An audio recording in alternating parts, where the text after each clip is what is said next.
to go ahead and be here this evening.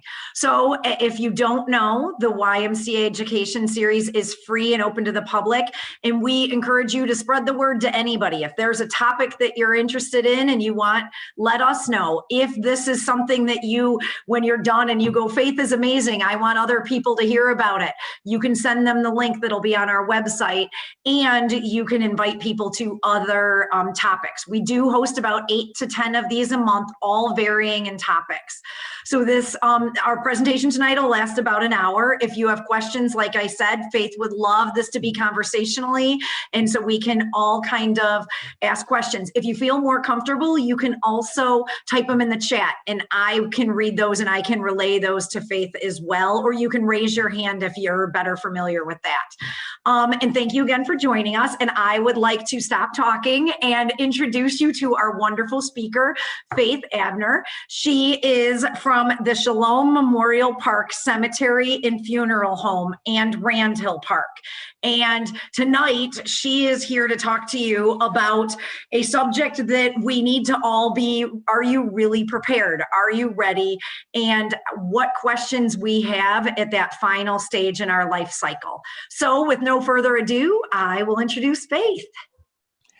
Hi, everybody. Good evening. Thank you so much for being here with me tonight to join this lively conversation. And the intention is that we have a lively conversation. I've got my notes on the screen and they're not moving with me. As we said, feel free to join in at any time, ask your questions. I want this to be a conversation, not a lecture, for all kinds of reasons. I want you to know that I might make a few jokes. They might be funny, but the important part is that I mean no disrespect. I'm hoping to provide a comfortable arena for you to think about an uncomfortable thought.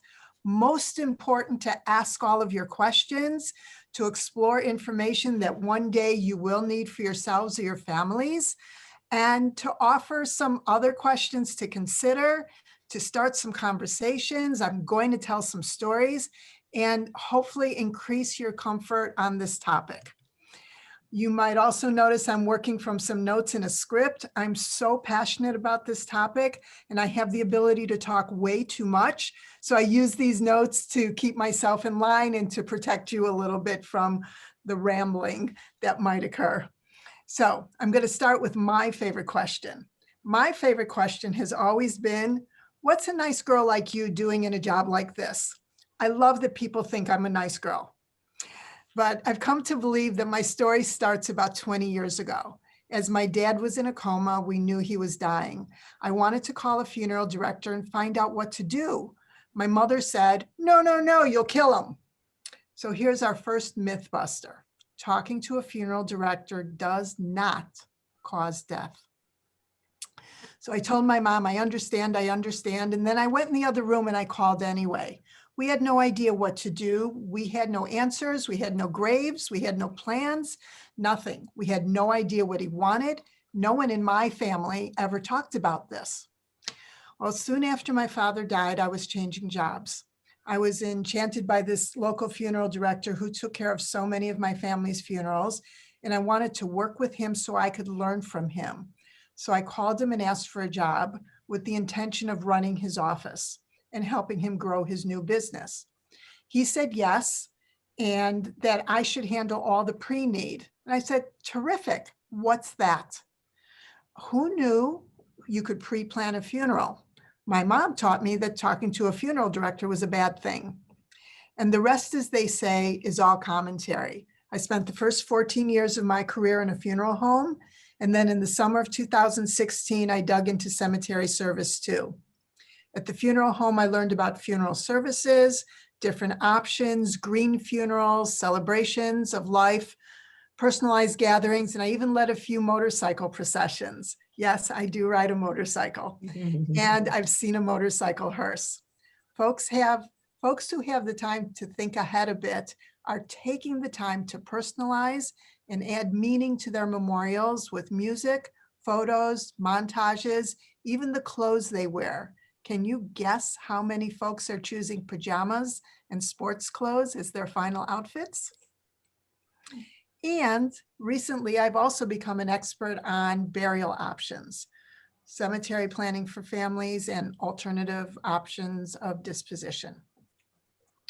So I bring some information to the conversation tonight, and I encourage you to take advantage of it. I'm going to share with you a quick fun fact.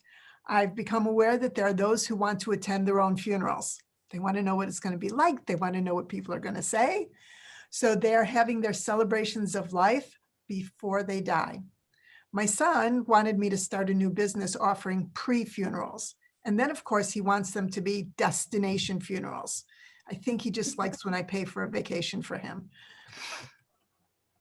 So I'm going to start tonight's conversation. Conversation is the key word, guys. Jump in whenever you like, by asking the first real question. If your phone rang right now and someone in your family had passed, would you know exactly what to do? Who to call? Would you know the plan? Do you or any of your family members have a plan? If so, I am very honored that you came here tonight to hear what I'm going to say.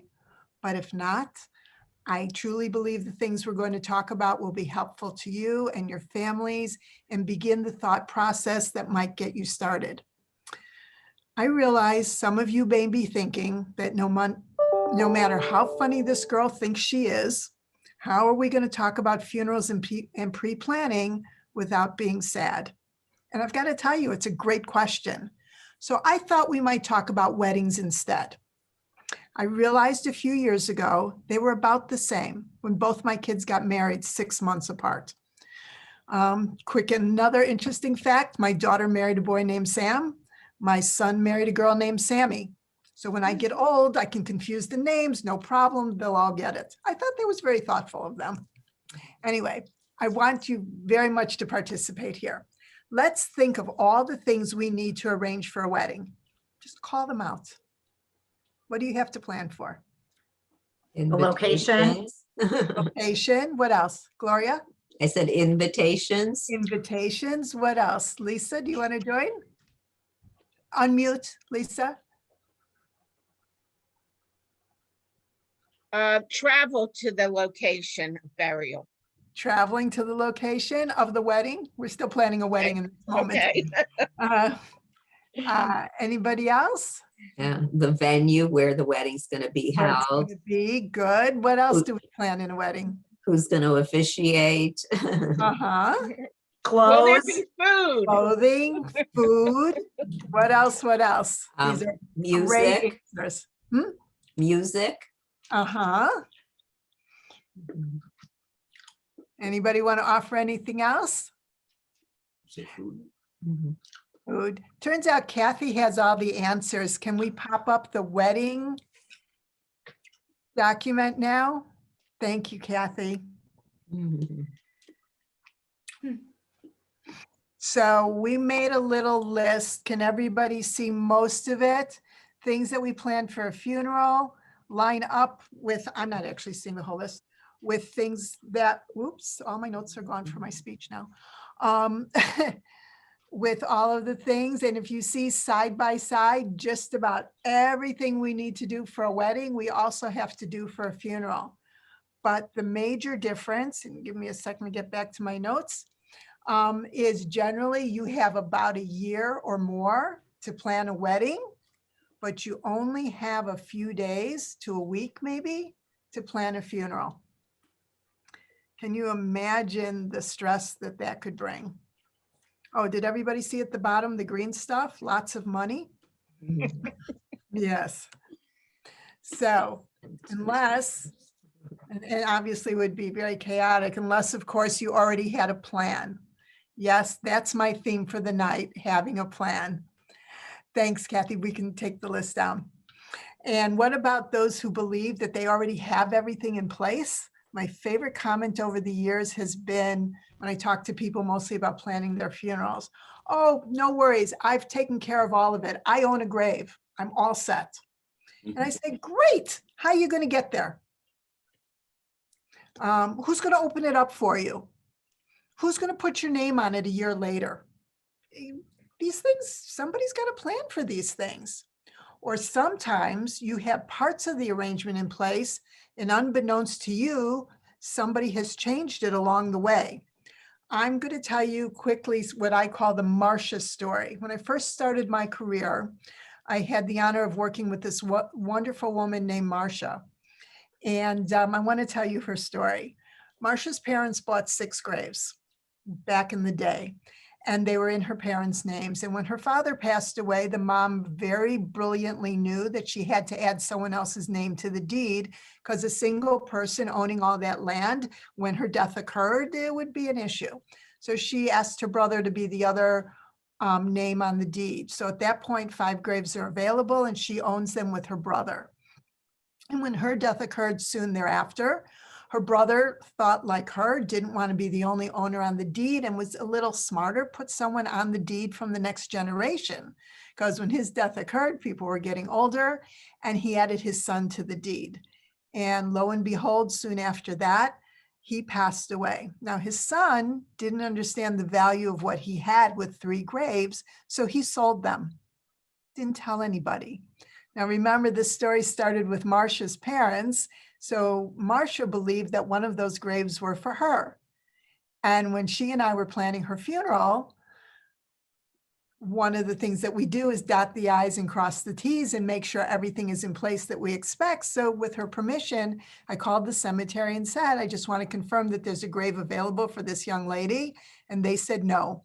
And as we traced the story back, we learned what happened with the graves. And at that time, almost 20 years ago, we purchased another grave for her near her parents in her name. Everything was in place. And about 20 years later, Marsha actually died earlier this year. When her death occurred, everything was in place. But the thought of the grief of her 2 daughters finding out the day after she died, when they were on the way to the cemetery, that there wasn't a grave, is one of the main reasons for pre-planning, that there are no surprises. So that's one of my favorite stories to tell, and one of my favorite lessons to tell as to why pre-planning is so valuable. And the things that we've talked about are just a few of the reasons why pre-planning is so important, because it gives you time to learn. This happened to you? No. It gives you time to learn what you need to know to make precious decisions without any stress. It lets you gather the information that you want and you need on your terms, in your time frame, calmly. And that's a big criteria. Do you know that every aspect of final life cycle planning can be planned, usually except date and time? It's the one thing I don't advocate planning. We have some tools that can help you with that. There's a document out there called 5 Wishes. There's a plethora of family planning guides. I happen to have a brochure that discusses some of the logistics. Everything's available to you for the asking. And if we can pop up the other graphic, you're going to get a quick visual of what it looks like when there is no pre-planning, what it looks like and what it feels like. This is a picture of all the different things you have to think about and make decisions on, the information you have to gather. And doing this with a foggy head is not fun. And I created this graphic to look like a chaotic mess on purpose, so you'd get the feeling of what happens when you don't take some time to do some advanced planning. Pre-planning also prevents a family from dealing with additional chaos at a most tragic time. When no one's thinking clearly, there's definitely stress. And maybe, just maybe, there's some dissension amongst the survivors. I mean, no one you know has any dysfunctional extended family, right? There'd never be a problem. So we can take the graphic down, thank you. Here is probably the most popular reason to pre-plan. Pre-planning will save you money. Straight out. It avoids price increases. It provides for spend downs. It avoids overspending due to grief and guilt. Here's a lesson inspired by my mother. My folks were wonderful people, but they weren't wonderful to each other all the time in the later years of their life. So when we were sitting and picking a casket for my father, My mom says, we need to upgrade this casket. It was a beautiful casket, the one included in the plan. She goes, we need to upgrade this very respectable casket because he deserved better, she said. And I said, Mom, maybe we could have said that yesterday when he would have appreciated hearing it. You can't love anybody anymore by putting more money in the earth with them. If you have something nice to say to somebody, be sure to tell them while they can hear it. So speaking of money, let's talk about the money with all of this for a minute. I'm just going to say this straight out. Funerals are expensive. With no plans in place, someone could easily spend $20,000 to $25,000 per person. It's possible. I don't advocate for it, but it's possible. Some folks have this kind of money readily available. Many don't. Some folks think they have life insurance for this. Maybe. You have to be sure the premiums are up to date. Nobody's taken a loan on the policy. Not always a guarantee. And even if the money exists, someone still has to sit down and make huge decisions at a very, very stressful time. The money from the insurance won't be available before the funeral because it has to occur after the death occurred. And usually your cemetery and your funeral home will want payment prior to the service, prior to when that money is going to be readily available to the family. Here's another non-money thought, but very time-sensitive story. Most folks think a good place to record their final wishes is in their will. I don't. Let's think about it for a second. When a death occurs, usually the first step is the funeral, and then the burial or the final disposition. And then over the course of the next few weeks or few months, the business of closing the estate occurs, and that's when people are starting to look in the will. The very last sentence you want to hear is, oops, we did the funeral wrong. So I encourage families to share their wishes in a different way so that they're accessible prior to the funeral. Planning ahead allows the families to make healthy financial decisions to save money by locking out future increases. It's simple, it's safe, it is secure. You can change your mind up until the moment you need the actual services you're thinking about planning for. So how does it work? It's simple. It's very simple. You sit down with a funeral director or a pre-arrangement counselor at a cemetery, and this person will guide the family through the conversation of cemetery and funeral options and choices. You make plans as if you need these arrangements now, and thank goodness you don't. The wishes are recorded. You discuss funding in today's dollars for services you won't need for years and years and years, and a few more years, God willing. And you discuss a funding plan that's convenient now, not financially a crisis later at the last minute. Once you begin making funding, and most of the cemeteries and funeral homes offer some type of payment plans, all your prices are locked in. Do you have a question? Yes, so we talked to the funeral home director on the burial, all the plans first. You can, or you can start with the cemetery. Generally, cemetery prices increase a little faster. So you can make plans in the cemetery to own a grave and even pre-fund some of the other fees. Cemeteries generally have payment plans for families, most without interest. I know my cemetery offers non-interest payment plans. And you talk to a funeral director and make the funeral arrangements too. What happens if you make your arrangements and, you end up moving and you're not buried where you originally planned? Thank you, Gloria. That's one of my favorite questions. So let me separate the two pieces. When you make a funeral arrangement, the dollars go into a simple whole life insurance policy because the funeral home's not allowed to keep your money until they provide you service. So the money goes into a whole life insurance policy in your name. In other words, it's still yours. You own it. It doesn't go to the funeral home until they serve you. So if you make an arrangement here in our community and you retire in Arizona, and an Arizona funeral home serves you, they will get the dollars from that policy. Policy's yours and it goes with you to whatever funeral home.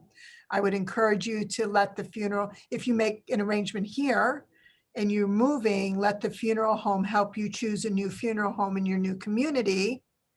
And they will make arrangements to transfer the arrangements over, and the policy goes with to pay for it because it's yours until you need it. If So you- will the other funeral home honor, say, because let's say it's paid in full and then you, It's a very intuitive you're question. someplace else, Yes. how do they handle it? There's two answers. I'll tell you what the law says, and I'll tell you what most funeral homes do and why they do it. The law says okay, remember the policy grows. If you make an arrangement in 2020 and you don't use it till 2040 because it's whole life insurance, the value of that policy has grown to cover future costs. So the law says that the new funeral home is required to apply whatever dollars are in the policy with the growth towards their current fees, which will obviously be higher because it's later than when you set up this policy. Am I saying it clear enough? Mhm. Okay. What We'll let her if, finish. If, so they just have to apply the dollars to their costs at the time. Many funeral homes will still guarantee at the original amount, meaning they'll provide the same casket, the same professional fees, the same vault, without applying their growth in costs, because if you're new to the community, they want you and all the rest of your families to serve the rest of your family, so they might honor it at the same guaranteed prices. They don't have to, but usually they do because they want to serve you and they want to serve the rest of your family new to the community. Does that make sense? Mhm. But tell me your question. what about the cemetery? Do they, I was what do headed they there. do? So I cannot pick up a grave and move it to Arizona for you. But so if you buy a grave today, they also go up in value, and you could sell. Some cemeteries will buy the grave back for most of what you spent. Every cemetery has their own policy on buying back graves because we're not in the business of buying them back. But many families, if you bought graves 20 years ago and you're moving now, the graves have gone up so much in value that you can sell them and make a little bit of money on them. So graves can be resold. There are organizations that are cemetery to cemetery where if you buy in this cemetery, you can apply the grave to another cemetery in their community, like the collection of the Dignity Memorial Cemeteries. They're national. So the answer to that question is it's per cemetery. In some cemeteries, you might sell it back to the cemetery. In some cemeteries, you might trade the grave. In many cemeteries, you could just resell it. I have so many families in my cemetery who are reselling graves that were purchased years ago that they're not going to use. And they bought them so inexpensively that even if they sell them for less than what we sell them for, the family's making money and somebody else is excited to purchase a grave at less than what it would cost them to buy it directly from the cemetery. And there's a whole activity of third-party sales. What about the opening and closing at the cemetery, prepaid? I love that you know so much that you're asking these wonderful questions.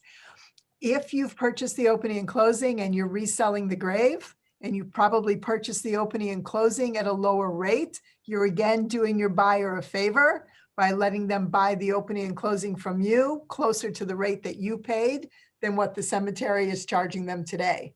So that makes your graves go to the top of the list for resale because you're offering more to a family. You're saving them more and more money. In my particular cemetery, the bronze memorial and the opening and closing, we take back at 90% of what you spent. So different cemeteries have different rules.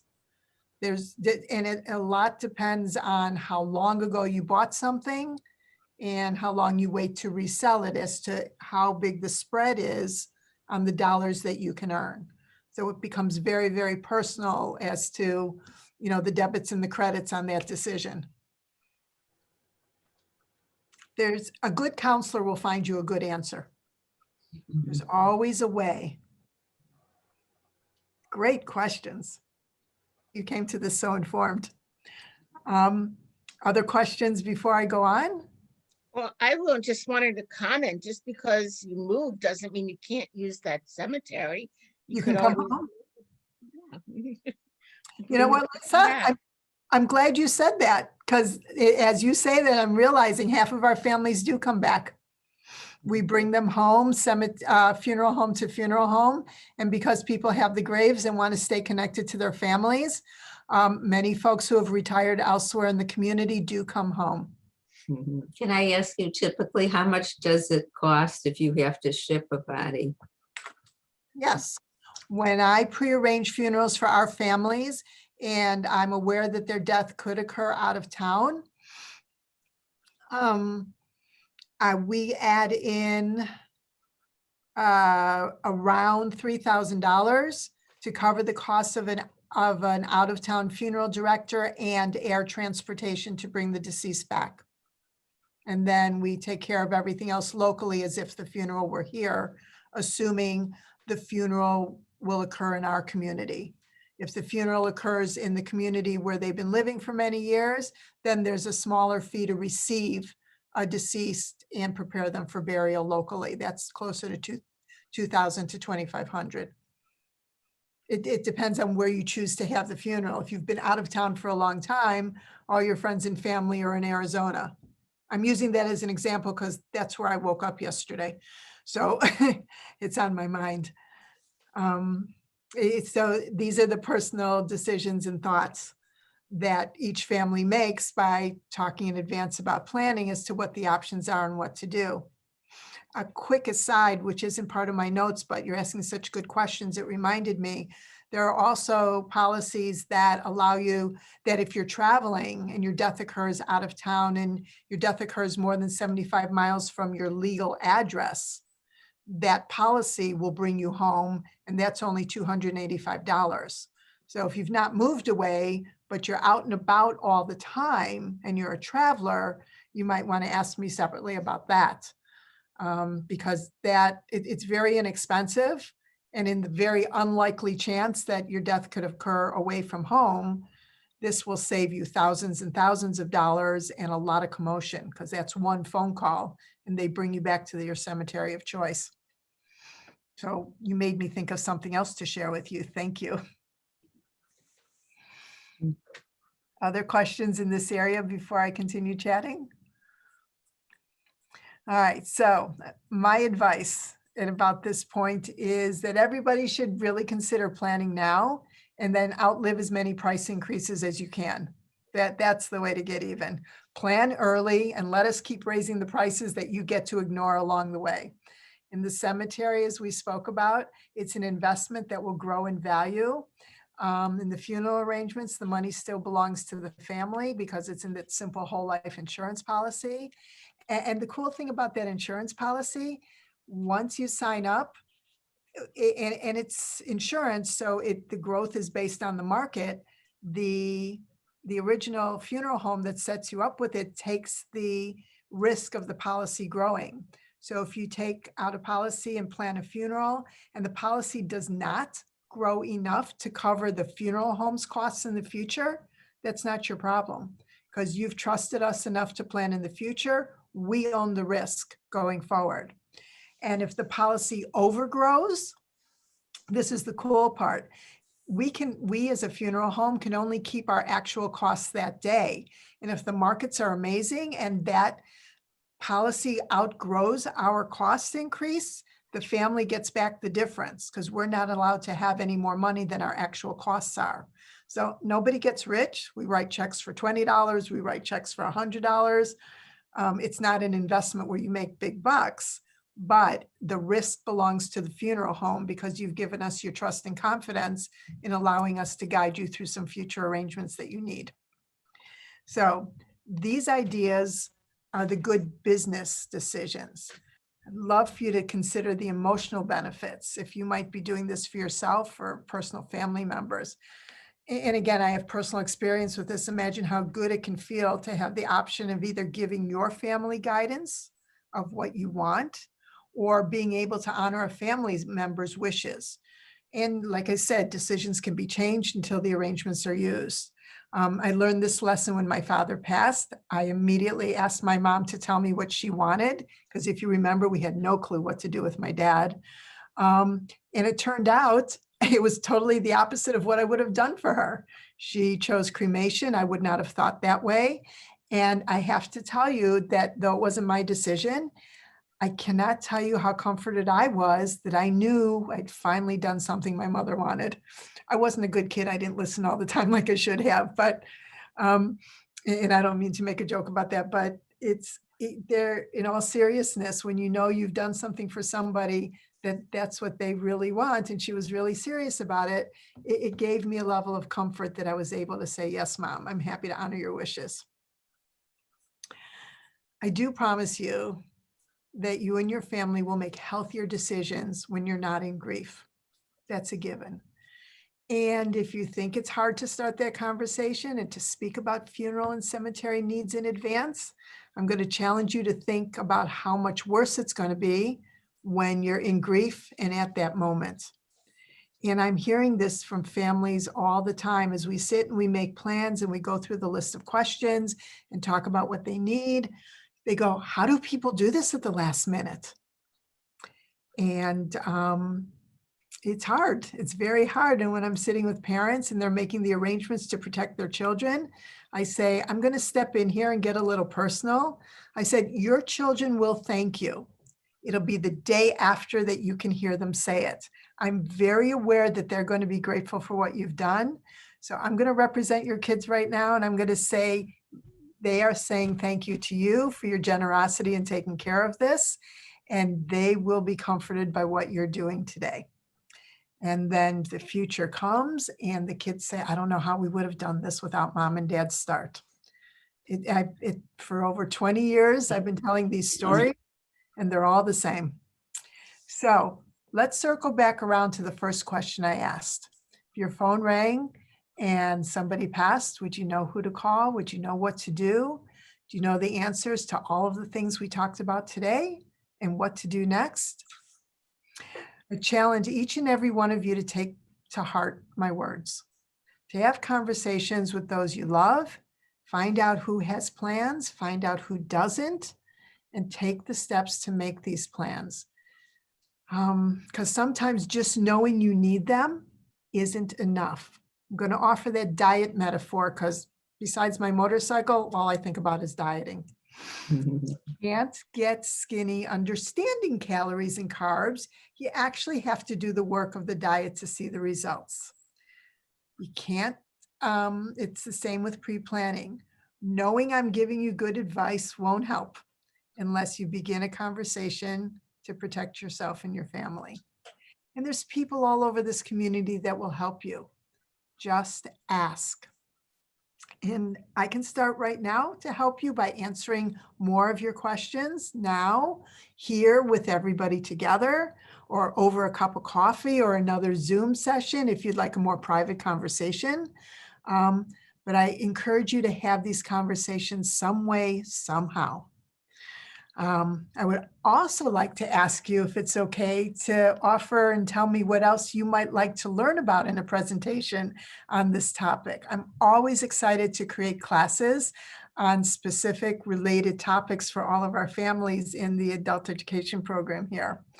So in closing, if I may, I wish to share my favorite explanation of pre-planning. I call it the purest form of thinking outside the box. So please ask me your questions. Let me be a resource for you. We have some time left. What else is on your mind? What did I say that was new, helpful? I asked for the FEMA question. Yeah, you can ask me anything. What's FEMA? Well, I have a situation like my brother passed in the fall in the hospital with COVID-19 complications. And I just became aware of FEMA is ready to reimburse funeral expenses for somebody who qualifies. And it's like we haven't paid for the stone yet. Until we have it yet. And then there's the clergy. I don't think you prepay the clergy until you have the monument. So I started the application and they said we have until July 20th to get all the documents. And then I realized I can't because we haven't paid for it yet, or paid for all of it yet. Was there clergy at the funeral? Yes. Well, that part was prepaid. Okay, so you have that covered. I actually got a memo at work about the FEMA plans. If it's somewhere in here on my computer, I can look it up before we sign off. Or if there's any way I can get it to you after this and try and answer your question. I don't know it off the top of my head, but we did get a memo about it. Oh, okay. Well, yeah, I made an initial call to Shalom and talked to a gentleman there, so I guess I can follow up myself then. Or I'd be happy to follow up too. So your brother's buried in our cemetery? No, he's not. Is it at where's Sunset Memorial Gardens? So the funeral home that helped you with your brother's funeral should have the information for you on FEMA and guide you through this. Yes. With all of the funeral homes were given the direction to and help their families directly. Okay. So may I ask who the funeral home was? The funeral? Oh, it was Chicago Jewish Funerals. Okay, they are excellent. That's where I worked for the first 14 years. Okay. They are a wonderful group of people and they will guide you through those steps. Okay. They Thank will you. say you're in very good hands. I can look, but I know you're in excellent hands. Okay. They trained me. What other questions? Lisa? Yeah. My husband passed away a year and a half ago, and he's buried in a New Jersey family plot because we inherited from his father a lot of plots, and I plan to be buried there too. We had a pre-plan, but I don't know, the elder law attorney directed us to a certain funeral home that was called Simplicity, I believe. At least that's what the document reads. I don't want to use them. And I know that when my husband died, I was told I needed to get him out of the nursing home within like an hour and a half or whatever. It was a very, very quick time. It was 10 o'clock at night, and I had to go there, confirm that, it was him that had passed. And then it was immediately they wanted to know, well, where's he going? And I thought, I don't know where he's going, It was very strange. Because of COVID, I never had the unveiling for him, and we need to go to New Jersey and put up a headstone. I have no idea how I select a memorial, a company out of state to buy a stone from and order a stone. Most cemeteries provide memorial stones. And when the cemetery provides the memorial, I guide the families to work directly with the cemetery, because Okay. then you have one source to hold responsible. 95% of the families we serve in my cemetery will purchase the memorial from us because it's all in one place. There are families who want to use somebody else, and then you have one person making it, one person installing it. If God forbid anything goes wrong, you don't want them making a ping pong ball out of you. I would love for you to be protected by having one source to work with. So if I were sitting next to you and we were working on this, my next step would be to call the cemetery with you and say, what are your plans for serving families and providing memorial stones? If they don't, I am 99% sure they outsource it to one particular place that they are comfortable working with. But I would do that locally in the New Jersey cemetery. And I'm going to offer you some other advice very quickly that you didn't ask for, but I want to put a thought in your head. May I overstep? No, not at all. It was, to me, it was the greatest thing that I could have done to make this plan in advance. And I did it about, I think 2014. So I knew that we were ready, and my husband was ill for a long time. So Thinking about in 100 years for yourself, I would like you to ask yourself the question, will your funeral be in our community or will your funeral be in New Jersey? And when you answer that question, I would like you to consider choosing a funeral home in our community if the funeral will be here, or in New Jersey if the majority of the funeral arrangements and gathering will be there. And then consider pre-arranging for yourself. When you know you're traveling after the fact, it's even more important to be pre-arranged. The way you make the decision as to how to choose a funeral home is who's going to provide the larger piece of the service for you, and then let them own everything. Guide you through it. Does that make sense? well, I just assumed, since I'm from the East Coast anyway, and I probably have an equal number of contacts there as I here in Illinois. So I just assumed a graveside service would be the thing to do.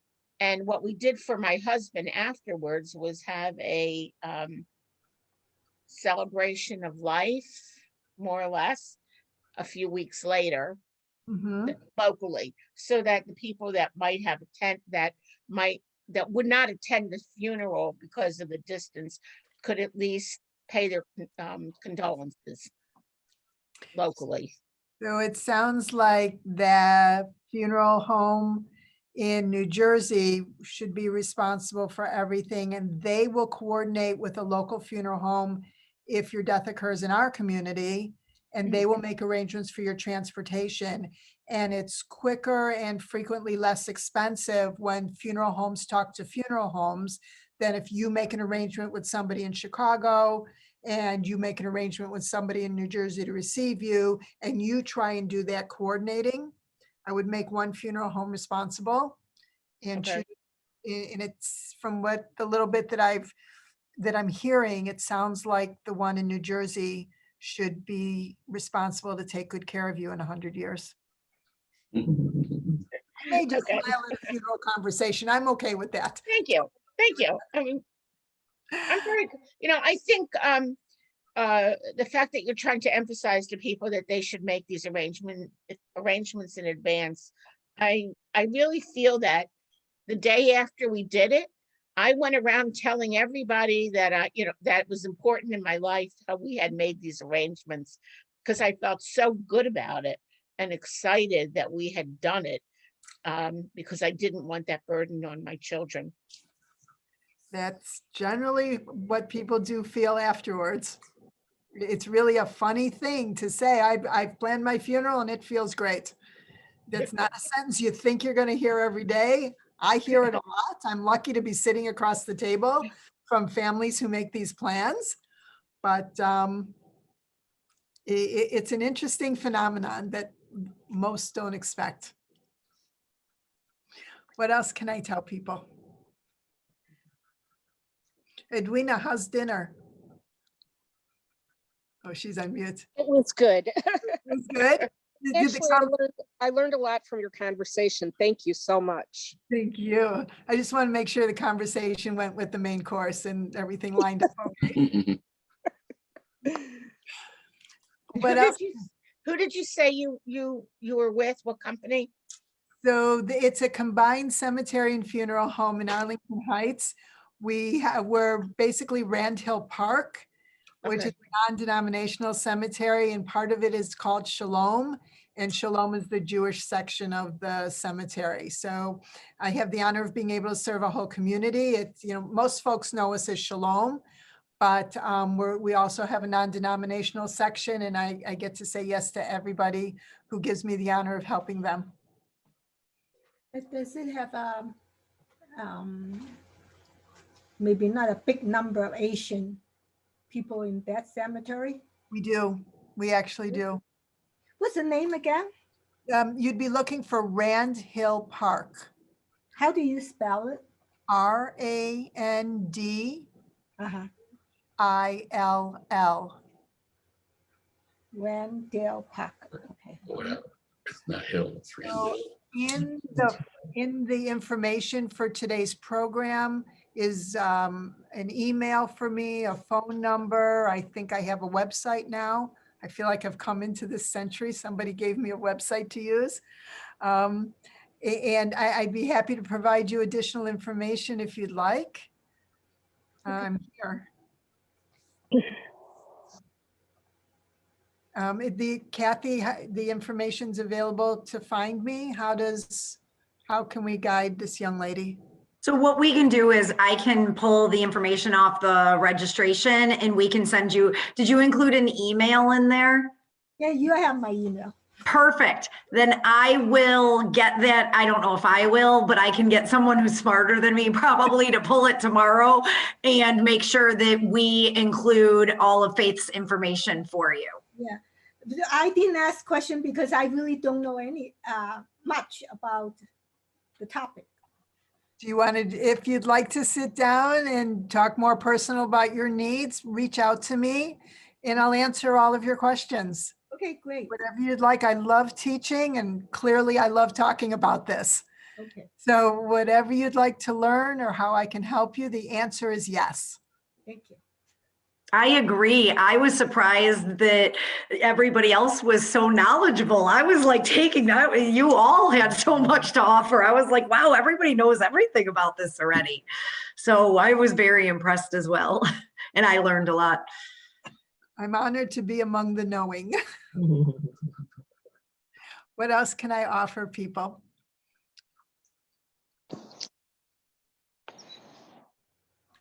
How about my humble gratitude that you came to join me tonight?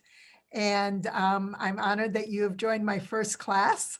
And I'm excited to come back and meet more of the folks in this community. And I'm really appreciative that you shared this hour with me this evening. Thank you so much. It was lovely meeting all of you. I am a resource to the community. You have questions, whether it has to do with my cemetery or not. I love answering questions. Never hesitate to reach out and ask. I'm here. Thank you. Thank you. Thank you. Thank you, Faith. And thank you, everybody, for participating and asking wonderful questions. Like I said, I was writing notes. I didn't realize how much I was going to learn from this, but I guess I knew I was going in with nothing. So thank you all for being wonderful participants. And we just from the Y, we want to thank you guys for always supporting us and being a part of our Yes series. Thank you again for Faith. She gave so much information and in a wonderful educational way, and we really appreciate it. And remember, remind your friends that all of our programs are free and open to our community. And we always appreciate your support at the Y. So our next speaker is tomorrow night. It is tomorrow the 29th, and it is the ABCs of online banking. So if you are interested in that one, register and we'll see you then. Thank you all and have a great evening. Thank Hi, you. Edwina. Hi, Edwina. She revealed herself. She Thank did. you. It was like her big reveal at the end. So beautiful. Thank you for joining us. Bye-bye. Bye-bye. Okay, Thank bye. you. Bye. Thank you for your help, Kathy. Thank Oh, you. it was wonderful, Faith. It was wonderful to meet you, and I can't wait to meet you in person. You got it. Have a great night, everyone. You too. Bye-bye. Bye-bye.